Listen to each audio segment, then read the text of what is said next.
नमस्कार, नमस्ते बिहार में राहुल ओझा आपके साथ और मैं हूं रुचिका राज आपके साथ। और देखिए, आज नीतीश कैबिनेट की अहम बैठक होने जा रही है। दोपहर 12 बजे ये बैठक होगी। सभी विभाग के मंत्री शामिल होंगे। कई अहम प्रस्ताव जिस पर मुहर लग सकती है। मुख्यमंत्री सचिवालय सभागार में यह बैठक होगी। तो आज कई महत्वपूर्ण एजेंडे जिस पर मुहर लगने की संभावना। दोपहर के 12 बजे नीतीश कैबिनेट की अहम बैठक होगी, जिसमें कई अहम प्रस्तावों पर मुहर लग सकती है। सभी विभाग के मंत्री शामिल होंगे।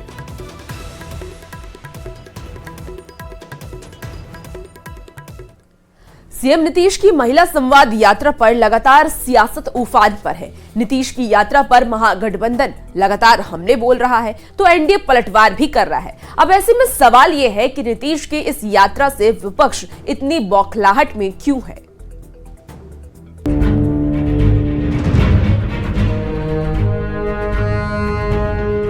नीतीश कुमार 2025 का एजेंडा सेट करने के लिए महिला संवाद यात्रा पर निकलने वाले हैं। नीतीश कुमार की इस यात्रा पर सियासी घमासान जारी है।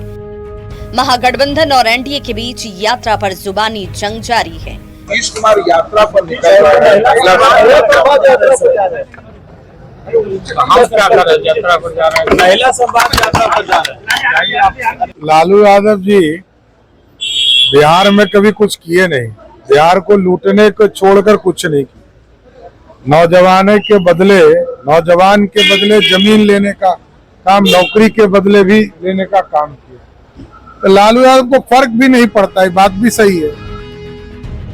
माना जा रहा है कि यात्रा के बाद चुनावी साल में नीतीश महिलाओं के लिए कोई बड़ी घोषणा कर सकते हैं। ऐसे में इस पर सियासत होना लाजिमी है। आरजेडी इस यात्रा को फिजूल खर्ची बता रही है तो एनडीए का कहना है कि तेजस्वी ने तो कभी यात्रा पूरी ही नहीं की। हमारे मुख्यमंत्री आदरणीय नीतीश कुमार जी जब अपनी जन कल्याण योजनाओं को लेकर जनता के बीच जाने का कार्य कर रहे हैं, आने वाले दिनों में न सिर्फ बिहार विधानसभा चुनाव की सोच के साथ बल्कि एक मुख्यमंत्री होने के नाते हर जन प्रतिनिधि की जिम्मेदारी बनती है कि वो ज्यादा से ज्यादा समय जनता के बीच दे। नीतीश कुमार अपनी इस यात्रा के जरिए महिलाओं से बातचीत करेंगे, उनका हाल जानेंगे। नीतीश कुमार अपने काम की वजह से महिलाओं के बीच काफी लोकप्रिय हैं। ऐसे में नीतीश की महिला संवाद यात्रा पर सियासी महाभारत खत्म होने का नाम ही नहीं ले रहा। न्यूज़ 18 के लिए पटना से धर्मेंद्र कुमार, समस्तीपुर से मुकेश कुमार और भागलपुर से विकास कुमार की रिपोर्ट। नीतीश कुमार की यात्रा के पहले बिहार में एक और यात्रा पर सियासत तेज है। ये यात्रा है तेजस्वी यादव की। नेता प्रतिपक्ष तेजस्वी यादव 4 दिसंबर से कार्यकर्ता दर्शन और संवाद यात्रा पर निकलने वाले हैं। यह तेजस्वी की तीसरे चरण की यात्रा है। यात्रा को लेकर सियासत भी शुरू हो गई है। बीजेपी और जेडीयू ने तंज कसा है तो बीजेपी और जेडीयू के तंज पर आरजेडी और कांग्रेस ने पलटवार किया है। पहले वो जंगल राज के लिए, अपने माता पिता के राज के लिए बिहार से माफी मांगे, उसके बाद जनता के बीच जाएं। माननीय तेजस्वी यादव जी, यात्रा के मामले में तो ट्रैक रिकॉर्ड आपका और बुरा है। आप तो लगातार यात्रा करते नहीं हैं, बीच में स्थगित कर देते हैं। जनता दल भाजपा को बेचैनी हुई कि नहीं? तेजस्वी यादव अपने हिसाब से पॉलिटिकल यात्रा पर हैं, अपने कार्यकर्ताओं से मिलने जा रहे हैं, लेकिन इनका दोहरा चरित्र देखिए भारतीय जनता पार्टी और जनता दल यूनाइटेड का, कि उस पर ये सवाल खड़े कर रहे हैं। कम से कम 3 बच्चे वाले संघ प्रमुख मोहन भागवत के बयान पर अब सियासी घमासान शुरू हो गया है। भागवत के इस बयान पर देश भर में बहस तेज हो गई है। बिहार में भी अब राजनीति इस बयान पर गर्मा गई है। एक पक्ष सरसंचालक के बयान का समर्थन कर रहा है तो दूसरा धड़ा जनसंख्या बढ़ोतरी को खतरा बता रहा है। 2.1 खाली जायला लागलो तर तो समाजच नष्ट होतो। पृथ्वीच्या पाठीवर तो हात नाही गेला।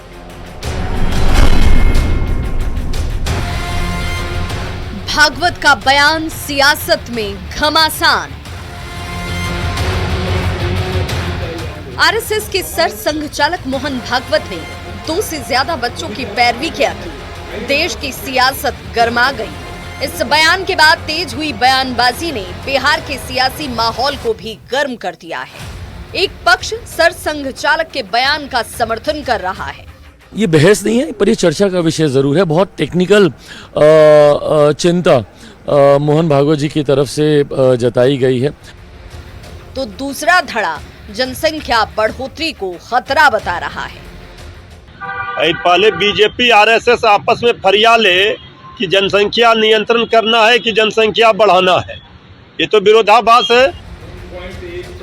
दरअसल महाराष्ट्र के नागपुर में कैथोलिक कुल की बैठक में आरएसएस प्रमुख मोहन भागवत ने घटती जनसंख्या पर चिंता जाहिर की।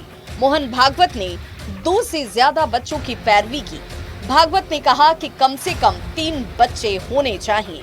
संघ प्रमुख ने कहा कि फर्टिलिटी रेट में गिरावट समाज के लिए ठीक नहीं, बल्कि ये समाज के लिए एक बड़ा खतरा है। जिस समाज की प्रजनन दर 2.1 से कम हुई वो विलुप्त हो गए। इसी तरह कई भाषाएं और समाज नष्ट हो गए। इसीलिए 2 या 3 से अधिक बच्चे पैदा करने की आवश्यकता है। न्यूज़ 18 के लिए पटना से विनीता मिश्रा के साथ ब्यूरो रिपोर्ट।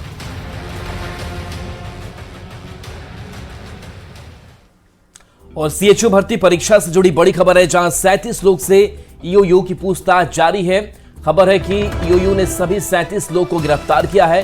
कोर्ट में सभी पेश किए जाएंगे। सॉल्वर गैंग से 5 लाख की डील हुई थी, तो ईओयू ने सभी 37 को गिरफ्तार किया था। 37 लोग से ईओयू की पूछताछ जारी है।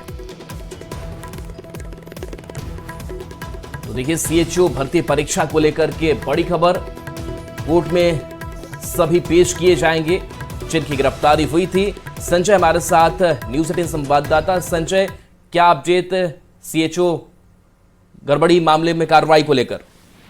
देखिए राहुल, सबसे बड़ी कार्रवाई ये हुई है कि जिन 37 लोगों को आर्थिक अपराध इकाई ने हिरासत में लिया था, कल देर रात इन सभी को गिरफ्तार कर लिया गया। यानी अब ये सभी जेल जाएंगे और इसमें अभ्यर्थियों के अलावा जो सेंटर के आईटी हेड थे, कई सेंटर के जो डायरेक्टर थे, सेंटर मालिक थे, ये सभी हैं। और पटना के अलावा सीतामढ़ी, बिहार शरीफ और कई दूसरे जिलों में जो आर्थिक अपराध इकाई की टीम है उसने देर रात छापेमारी की है। दानापुर में भी छापेमारी हुई है। और जो ये अब तक की जांच में बात सामने आई है कि ऑनलाइन परीक्षा केंद्रों पर जिन अभ्यर्थियों की सेटिंग थी उनसे 4 से 5 लाख रुपए सॉल्वर गैंग ने वसूले थे। और जिन लोगों की सेटिंग थी उनको बायोमेट्रिक हाजिरी लगाकर कंप्यूटर पर केवल बिठा दिया गया था। ऐसे कंप्यूटर सिस्टम को आइडेंटिफाई कर उसकी जो आईपी थी वो पहले से ही लीक कर दी गई थी। इन कंप्यूटरों का कंट्रोल दूर बैठे सॉल्वर के पास था और सॉल्वर जो थे वो कंप्यूटर के स्क्रीन पर आ रहे जो क्वेश्चन थे उसको सॉल्व कर रहे थे और डायरेक्ट वो ऑनलाइन आंसर भी दे रहे थे। और इसके बाद जो अभ्यर्थी थे वे केवल बैठे हुए थे और सॉल्वर सारा खेल कर रहे थे। तो बहुत बड़ा खुलासा आर्थिक अपराध इकाई की टीम की। हालांकि अभी भी जो माफिया है, जो मेन कल्पिट है, वो फरार है और आर्थिक अपराध इकाई के लिए अभी उसकी गिरफ्तारी चुनौती बनी हुई है। राहुल जी, चलिए, बहुत बहुत शुक्रिया संजय इस अपडेट के लिए आपका। तो न्यूज़ 18 की खबर का एक बड़ा असर हुआ है। बिहार सीएचओ भर्ती परीक्षा 2024 को रद्द कर दिया गया है। सेंटरों पर गड़बड़ी के कारण यह फैसला लिया गया। ईओयू की टीम ने पटना और कई शहरों में छापेमारी की, जहां पुलिस को कई डिजिटल उपकरण और अहम सबूत मिले हैं, जिसके बाद परीक्षा को रद्द कर दिया गया। परीक्षा की अगली तिथि की घोषणा बाद में की जाएगी, इसकी जानकारी दे दी गई है।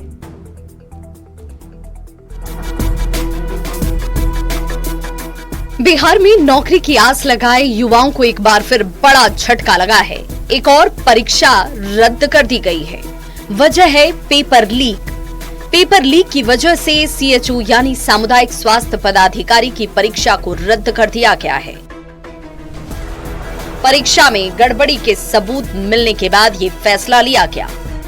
बिहार राज्य स्वास्थ्य समिति द्वारा 4500 पदों पर कम्युनिटी हेल्थ ऑफिसर के लिए जो परीक्षा ली गई थी 1 नवंबर को और आज 2 नवंबर को जो परीक्षा आयोजित होनी थी उसको रद्द कर दिया गया है। आपको बता दें कि राज्य स्वास्थ्य समिति बिहार में सामुदायिक स्वास्थ्य अधिकारी के 4500 पदों पर बहाली होनी है। इसके लिए 1 और 2 दिसंबर को परीक्षा की तारीख थी। जिन सेंटरों को पहले से संदिग्ध माना जा रहा था वहां भी परीक्षा केंद्र बनाए गए। यहाँ भी एग्जामिनेशन सेंटर बनाया गया था और आपको जानकर हैरानी होगी कि ये जो एग्जामिनेशन सेंटर है ये ब्लैक लिस्टेड है। यानी यहाँ पर एग्जाम कंडक्ट नहीं किया जाना था। इसके बावजूद यहाँ पर सेंटर बनाया गया, एग्जाम लिया गया। पटना पुलिस की टीम ने रविवार को 12 ऑनलाइन केंद्रों पर एक साथ छापेमारी की। छापेमारी के दौरान गड़बड़ी के कई साक्ष्य भी मिले, जिसके बाद ईओयू की टीम ने भी पटना और कई शहरों में छापेमारी की, जहां पुलिस को कई डिजिटल उपकरण और अहम सबूत मिले। अब तक 37 लोगों को इस मामले में हिरासत में लिया गया है। पटना पुलिस ने मामले को ईओयू को हैंडओवर कर दिया है। जांच को लेकर आर्थिक अपराध इकाई ने एसआईटी का गठन किया है। एसआईटी ही अब इस पूरे मामले की जांच करेगी। इस प्रकरण में अभी तक कुल 37 व्यक्तियों को हिरासत में लिया गया है, जिसमें अभ्यर्थी, परीक्षा केंद्रों के मालिक, V Shine Tech private limited company के एम्प्लॉइज, एग्जाम कोऑर्डिनेटर्स और ऑनलाइन एग्जामिनेशन सेंटर्स के आईटी मैनेजर्स और आईटी सपोर्ट स्टाफ भी शामिल है। बिहार में पेपर लीक का ये कोई पहला मामला नहीं है, लेकिन इसी साल पेपर लीक को रोकने के लिए सरकार ने सख्त कानून बनाए हैं। उम्मीद है कि अब पेपर लीक की घटनाएं रुक जाएंगी, लेकिन सीएचओ परीक्षा का पेपर लीक हो गया और एक बार फिर बिहार के कॉम्पिटिटिव एग्जाम सिस्टम पर सवाल खड़े हो गए हैं। न्यूज़ 18 के लिए संजय कुमार के साथ ब्यूरो रिपोर्ट। पटना में बड़ी संख्या में सिपाही परीक्षा पास युवाओं ने केंद्रीय चयन परिषद के खिलाफ जोरदार प्रदर्शन किया। दरअसल परीक्षा पास करने के बाद अब इन अभ्यर्थियों से एनसीएल यानी नॉन क्रीमी लेयर और ईडब्ल्यूएस से संबंधित प्रमाण पत्र मांगे जा रहे हैं, जिसका विरोध शुरू हो गया है।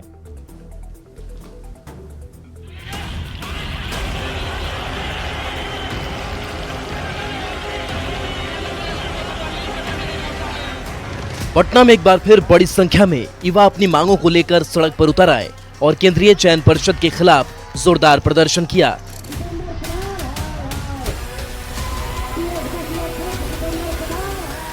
ये सभी युवक युवतियां सिपाही भर्ती परीक्षा के सफल अभ्यर्थी हैं और परीक्षा पास करने के बाद अब इनसे एनसीएल यानी नॉन क्रीमी लेयर और ईडब्ल्यूएस से संबंधित प्रमाण पत्र मांगे जा रहे हैं, जिसका ये विरोध कर रहे हैं। नोटिफिकेशन में कुछ भी मेंशन नहीं किया गया था कि हमको फॉर्म भरने से पहले का ईडब्ल्यूएस और एनसीएल चाहिए। हम लोग फॉर्म भर दिए, उसके बाद जब रिजल्ट आ गया तो फिर बोल रहे हैं सीएसबीसी के अध्यक्ष जितेंद्र कुमार की हमको 20 जुलाई से पहले का ईडब्ल्यूएस और एनसीएल चाहिए। बताइए, उसमें मेंशन नहीं किया गया था तो फिर हम लोग कहां से बनवा कर रखेंगे। अभ्यर्थियों का आरोप है कि विज्ञापन के समय या परीक्षा के समय इस तरह के कोई दस्तावेज की मांग नहीं की गई थी। ऐसे में अब ये लोग कागजात कहां से लाएंगे। अभ्यर्थियों ने मांगे नहीं माने जाने पर आंदोलन और तेज करने की चेतावनी दी है। प्रॉब्लम यही है, वैकेंसी आने के 2 मंथ बाद मेरे पास एनसीएल है। पहले से कुछ नहीं बताया गया, पहले से कुछ नहीं बताया गया था, नहीं उस नोटिस में लिखा गया भी नहीं था। जो एनसीएल नंबर दो या सर्टिफिकेट नंबर कुछ भी होता है दो। बता दें 16 नवंबर को दानापुर में सेना की भर्ती में हजारों की भीड़ उमड़ पड़ी थी। इस भीड़ को काबू में करने के लिए पुलिस को भी लाठियां भाजनी पड़ी। इस भर्ती में 25 से 30 हजार अभ्यर्थी पहुंचे थे। भीड़ इतनी थी कि मैदान की कैपेसिटी खत्म हो गई थी। 2 हफ्ते बाद एक बार फिर दानापुर कैंप में आर्मी भर्ती के लिए भीड़ उमड़ी।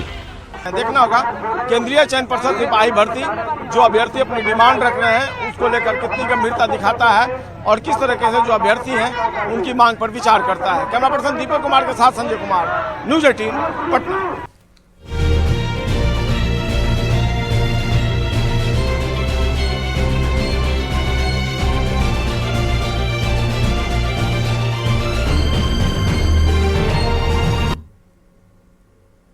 और अब आपको डॉक्टर राजेंद्र प्रसाद के स्कूल लेकर चलते हैं, जहां देश के पहले राष्ट्रपति ने अपनी प्राथमिक पढ़ाई की और इस स्कूल के बच्चे और शिक्षक आज भी खुद को गौरवान्वित महसूस करते हैं कि वो डॉक्टर राजेंद्र प्रसाद के स्कूल में पढ़ते या फिर पढ़ाते हैं। राजेंद्र प्रसाद के बारे में ये भी कहा जाता है कि एक बार उन्होंने अपनी परीक्षा में ऐसे जवाब लिखे कि कॉपी चेक करने वाले को ये कहना पड़ गया कि examiner is better than examinee.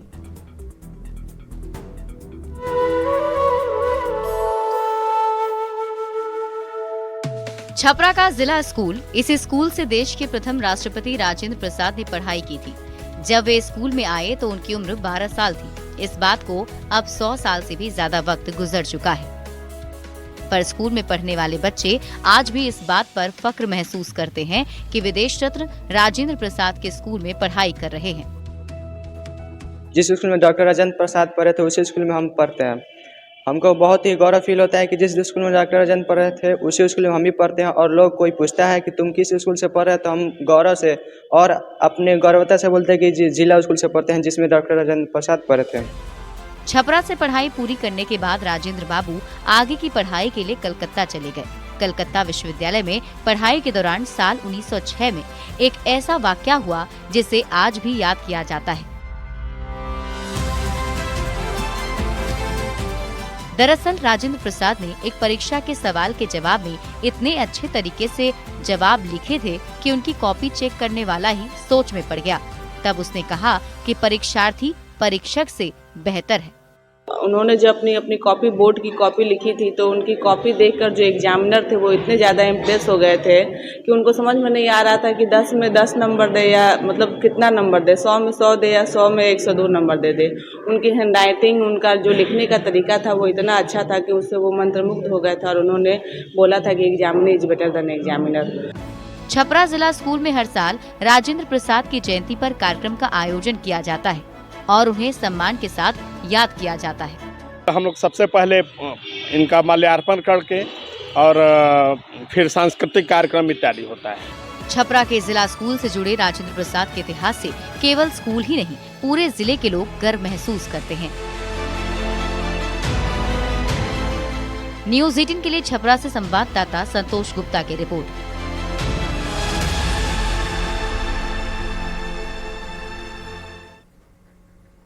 आज भारत के प्रथम राष्ट्रपति डॉक्टर राजेंद्र प्रसाद की जयंती है। बिहार के रहने वाले डॉक्टर राजेंद्र प्रसाद भारत के संविधान सभा के भी अध्यक्ष थे। 12 साल तक देश के राष्ट्रपति रहे और बाद में सर्वोच्च नागरिक सम्मान भारत रत्न से नवाजे गए।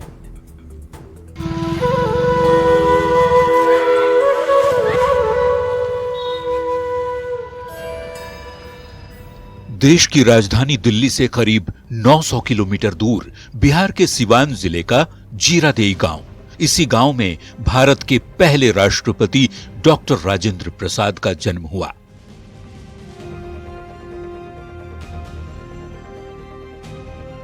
आज उनकी 140वीं जयंती है। 3 दिसंबर सन 1884 को जीरादेई में जन्मे राजेंद्र प्रसाद ने 5 साल की उम्र से ही पढ़ाई शुरू कर दी। सिवान में ही एक मौलवी से फारसी सीखने लगे, फिर हिंदी और अंक गणित की शिक्षा ली। बाद में प्रारंभिक शिक्षा के लिए छपरा जिला स्कूल चले गए। तब उनकी उम्र 12 साल थी। इसी दौरान 1896 में उनकी शादी राजवंशी देवी से करा दी गई। आगे की पढ़ाई पूरी करने के लिए पटना के टीके घोष अकादमी में दाखिला लिया। फिर कोलकाता चले गए, जिसे तब कलकत्ता कहा जाता था। 1915 में कानून में स्नातकोत्तर की परीक्षा में स्वर्ण पदक के साथ उत्तीर्ण किया और कानून में डॉक्टरेट की उपाधि प्राप्त की। इसलिए उन्हें डॉक्टर राजेंद्र प्रसाद कहा जाता है। डिग्री लेने के बाद वे सरकारी विश्वविद्यालय में सीनेटर बन गए। इसी दौरान देश में गांधी जी स्वतंत्रता का आंदोलन चला रहे थे। राजेंद्र प्रसाद गांधी जी से काफी प्रभावित हुए और सीनेटर की नौकरी छोड़ दी। देश की आजादी के लिए स्वतंत्रता सेनानी बन गए। 1934 में भारतीय राष्ट्रीय कांग्रेस के मुंबई अधिवेशन में अध्यक्ष चुने गए। 1939 में कांग्रेस के अध्यक्ष बन गए। 9 दिसंबर 1946 को संविधान सभा की पहली बैठक की अध्यक्षता भी की। इसके 2 दिन बाद यानी 11 दिसंबर 1946 को डॉक्टर राजेंद्र प्रसाद और H.C. मुखर्जी को संविधान सभा का अध्यक्ष और उपाध्यक्ष चुना गया।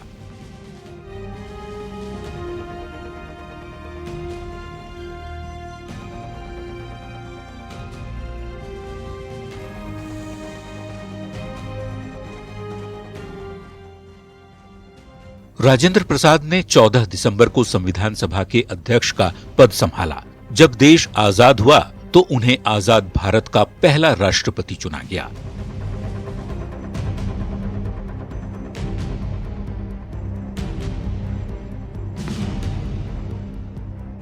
बारह साल तक लगातार 2 टर्म वे राष्ट्रपति के रूप में कार्यरत रहे। 1962 में डॉक्टर राजेंद्र प्रसाद ने अवकाश की घोषणा कर दी।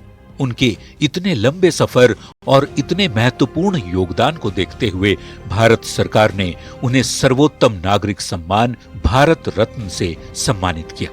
जीवन के अंतिम दिनों में वे वापस बिहार लौट आए, पटना के सदाकत आश्रम में रहने लगे। यहीं 28 फरवरी 1963 को उनका निधन हो गया।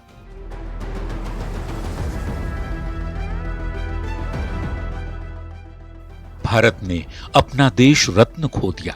आज भले ही वे हमारे बीच नहीं हैं, पर उनकी स्मृतियां और उनके योगदान पर भारत का हर नागरिक गर्व करता है। Bureau report, news 18।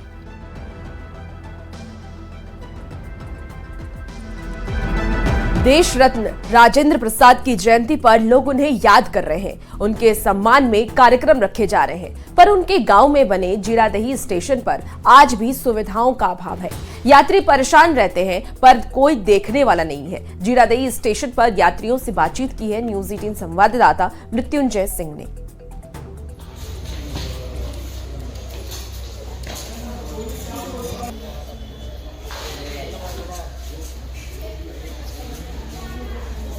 हैं देश के प्रथम राष्ट्रपति डॉक्टर राजेंद्र प्रसाद के गांव जीरादेही। ये जीरादेही है और उन्हीं के गांव में ये स्टेशन है जीरादेही, जहां क्या सुविधाएं हैं, क्या सुविधाएं होनी चाहिए, हम खुद यात्री जाने की कोशिश करेंगे कि जिस तरह से उनका नाम है क्या उस तरह की सुविधा है या नहीं है। इस तरह की सुविधा है यहाँ तो सुविधा किसी चीज का नहीं है। हर चीज का, किसी चीज का, जैसे पानी कहीं देख रहे पानी का नल नहीं है, कहीं कुछ व्यवस्था नहीं है। लाइट के रात को 7 बजे के बाद लाइट ही नहीं रहती। नहीं, सुविधा तो नहीं है। आप देख ही रहे हैं, आप यहाँ पे अंधेरे होने के बाद बोलता है लोग, यहाँ के जो निवासी लोग हैं, हम तो यहाँ से दूर है, 4-5 किलोमीटर दूर है यहाँ से। यहाँ पे तो बहुत सारे सुविधा होनी चाहिए, बट यहाँ कुछ भी नहीं है फिलहाल। हाँ, ट्रेन तो कुछ है ना? हाँ, ट्रेन तो सारी रुकती है यहाँ पे, बट सुविधा उतना नहीं है। पानी की व्यवस्था नहीं है, शौचालय की व्यवस्था नहीं है। ऐसे में सरकार को ध्यान देना चाहिए। इसके प्रथम राष्ट्रपति डॉक्टर राजेंद्र प्रसाद इसी गांव के थे। ऐसे में उनके नाम के अनुसार इस गांव में सुविधाएं नहीं है। हालांकि उनकी जयंती पे कई सरकार के मंत्री आते हैं, वादा करते हैं, लेकिन उनकी वादाएं धरे के धरे रह जाती है। मृत्युंजय सिंह, न्यूज़ 18 सीवान।